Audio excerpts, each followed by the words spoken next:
आज के इस वीडियो में आपको बताऊंगा कि प्रेजेंस ऑफ माइंड क्या होता है और हम सब प्रेजेंस ऑफ माइंड को कैसे डेवलप करें, कैसे इंप्रूव करें अपनी पर्सनल लाइफ, प्रोफेशनल लाइफ और सोशल लाइफ में, ताकि हमारी लाइफ के डिसीजन, एक्शन बेहतर हो सके।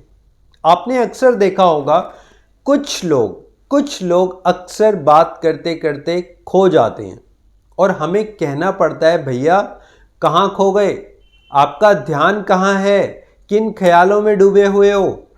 इसका मतलब है कि वो इंसान फिजिकली आपके साथ है, लेकिन उसका कंसंट्रेशन, उसका माइंड, उसका ध्यान आपके ऊपर नहीं है, आपकी बातों पर नहीं है, आपके साथ नहीं है। प्रेजेंस ऑफ माइंड का यूज करके हम सही तरीके से डिसीजन ले पाते हैं, सही तरीके से एक्शन ले पाते हैं, किसी को एक्यूरेट जवाब भी दे पाते हैं। अब बात करते हैं कि हम अपने प्रेजेंस ऑफ माइंड को कैसे डेवलप करें, कैसे इंप्रूव कर सकते हैं। सबसे पहली बात, first of all start living in the present moment. 100% in the present moment.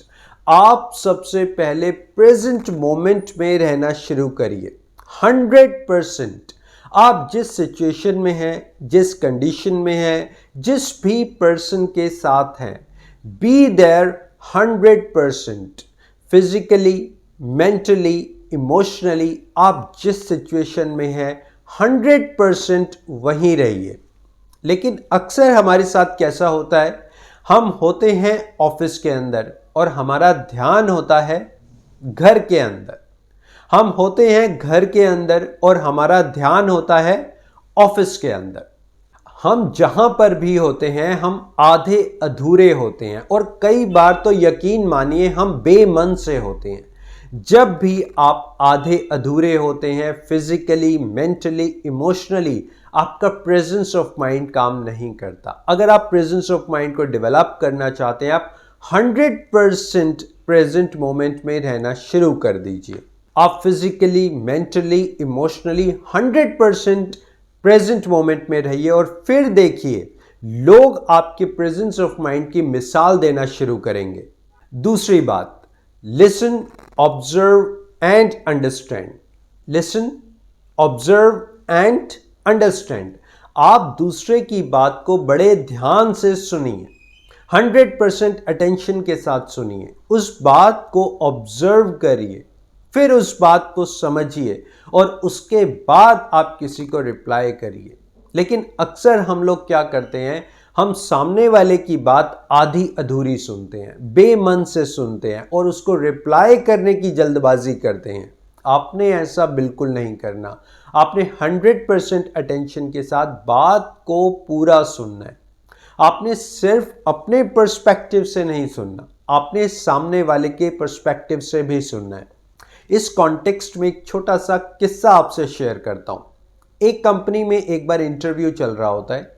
बहुत से कैंडिडेट इंटरव्यू देने आते हैं, सुबह से शाम हो जाती है, किसी एक कैंडिडेट का भी सिलेक्शन नहीं होता। उन्हीं कैंडिडेट्स में से एक लड़का होता है अमित। अमित को शाम हो जाती है, वो वेट करता है। जब उसका नंबर आता है तो रिसेप्शनिस्ट से वो बात करता है। रिसेप्शनिस्ट भी बड़ी होपलेस होकर बोलती है कि सर आप आज इंटरव्यू मत दीजिए, आज तो हर कोई रिजेक्ट हो रहा है। और कारण उसका ये है कि सर जो हैं अंदर जो इंटरव्यू ले रहे हैं वो सिर्फ एक क्वेश्चन पूछ रहे हैं और उसी के बिहाफ पर या तो आप सिलेक्ट होते हैं या आप रिजेक्ट होते हैं। और सुबह से शाम हो गई, हर कोई रिजेक्ट हो रहा है।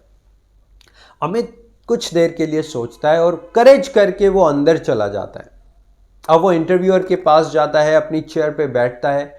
इंटरव्यूअर उससे सिर्फ एक सवाल पूछते हैं। वो कहते हैं कि आपके सामने एक पेन स्टैंड है, इस पेन स्टैंड के अंदर 25 से 30 पेन रखे हुए हैं और एक ये ब्लैंक पेपर है। आपने एक पेन उठाना है और इस पेपर के ऊपर कुछ लिखना है।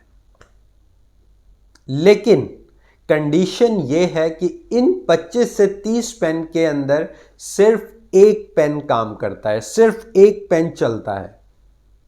अब अमित कुछ देर सोचता है, उस बात को ऑब्जर्व करता है, एक छोटा सा पॉज लेता है। फिर अमित क्या करता है, अमित अपनी जेब में से एक पेन निकालता है, उस पेन स्टैंड में डालता है, फिर उस पेन स्टैंड से वही पेन निकालकर वो ब्लैंक पेपर पर लिखता है, I like to live in the present moment. I live in the present moment. और वहीं के वहीं अमित को जॉब मिल जाती है। माय डियर फ्रेंड, इसे बोलते हैं प्रेजेंस ऑफ माइंड। यहां पर अमित ने बड़े ध्यान से सुना, ऑब्जर्व किया, समझा और फिर अपना रिप्लाई दिया। अमित 100% वहीं पर था, फिजिकली, मेंटली और इमोशनली। तो आप इस छोटे से किस्से से समझ गए होंगे कि हमने अपने प्रेजेंस ऑफ माइंड को बढ़ाने के लिए क्या करना है। बड़े ध्यान से हमने इस प्रोसेस को फॉलो करना है, लिसन, ऑब्जर्व एंड अंडरस्टैंड। तीसरी बात, control your feelings, emotions and anger. Control your feelings, emotions and anger. अक्सर मेरे दोस्त, हम जब कोई डिसीजन लेते हैं, किसी से बात करते हैं, किसी को रिप्लाई देते हैं, कोई एक्शन लेते हैं, तो हम इन 3 के डोमेन में आ जाते हैं, यानी कि फीलिंग्स, इमोशन और एंगर। आपने इन तीनों को अपने कंट्रोल में रखना है और यकीन मानिए, जब आप फीलिंग्स, इमोशन और एंगर से परे होकर इसके बियॉन्ड सोचते हैं तो आपके डिसीजंस सही होते हैं, आपके एक्शंस सही होते हैं, आप सही तरीके से अपने माइंड को प्रोसेस कर सकते हैं। तो आई होप आपको मेरा ये वीडियो पसंद आया होगा, आपको आज जानकारी मिली होगी कि प्रेजेंस ऑफ माइंड क्या होता है। एक छोटे से किस्से से आपको पता चला होगा कि हम अपने प्रेजेंस ऑफ माइंड को कैसे डेवलप कर सकते हैं, कैसे इम्प्रूव कर सकते हैं। So thank you very much for your valuable time, your support. Thanks a lot. Stay connected and be happy. Thank you so much.